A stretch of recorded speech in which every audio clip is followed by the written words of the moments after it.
Pertanyaan saya, Ustaz, dari orang yang berkata bahwa Al-Quran itu adalah makhluk, apa yang menjadi dalil mereka dengan perkataannya? Dalilnya pakai logika. Logika yang diambil dari ilmu filsafat. Seperti logika mereka bahwasanya Allah adalah Tuhan. Tuhan tidak boleh sama dengan makhluk. Kalau Tuhan tidak boleh sama dengan makhluk, maka tidak boleh bicara dengan suara. Tidak boleh bicara dengan apa? Huruf. Kita bantah sekalian saja bilang jangan bicara. Paham? Antum bilang Tuhan supaya tidak sama dengan makhluk, Tuhan bicara tapi tidak boleh dengan huruf, tidak boleh dengan suara. Ya, itu masih sama dengan makhluk, sama-sama bisa bicara. Bilang aja Tuhan tidak bisa bicara dari awal. Paham maksud saya? Makanya kita bilang Tuhan bisa berbicara, Allah bisa berbicara. Justru kesempurnaan Tuhan itu bisa berbicara dengan apa yang Allah kehendaki, dengan bahasa yang Allah kehendaki, dengan tema apa yang Allah kehendaki, dengan siapa yang Allah kehendaki. Itu namanya sempurna dalam pembicaraan. Tetapi suara Tuhan tidak seperti suara makhluk. Makanya firman Tuhan tidak seperti firman manusia. Firman Allah Al-Quran mukjizat. Kata Allah, "Qul la in ijtama'atil insu wal jinnu ala ya'tu bimithli hadzal Qur'an la ya'tuna bimithlihi walau kana ba'dhum li ba'dhin dhahira." Kata Allah, katakanlah seluruh jin dan manusia kumpul bersatu padu, datangkan seperti Al-Quran, mereka tidak bakalan mampu. Allah mencela Al-Walid ibn Mughirah tatkala dia mengatakan in hadza illa qaulul bashar. Sungguhnya Al-Quran adalah perkataan manusia.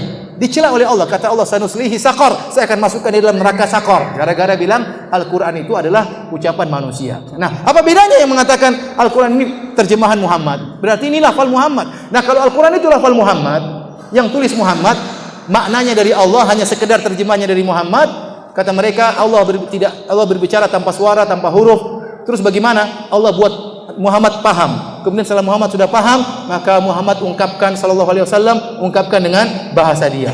Berarti Al-Quran bukan firman Allah kan?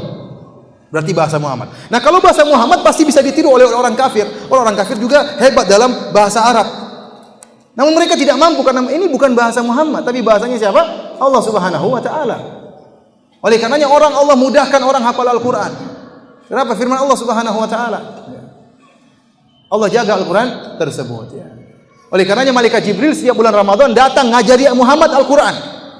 Kalau Al-Quran karangan Muhammad, lafalnya dari Muhammad, terjemah dari Muhammad, ngapain Jibril datang? Paham?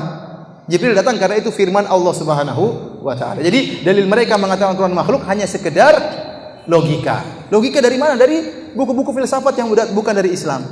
Kenapa ente mempersyaratkan kalau Tuhan tidak boleh bisa bicara, tidak boleh ada suaranya? Dari mana dalilnya? Ya, kita bilang ada Tuhan tidak punya suaranya, maka Tuhan yang kurang namanya, Tuhan tidak sempurna. Kita bisa balik seperti itu. Oleh karenanya Imam Al-Bukhari dalam kitabnya Khalqu Af'alil Ibad menyebutkan Allah punya suara tapi suaranya tidak sama dengan suara makhluk. Dalam kitabnya Khalqu Af'alil Ibad.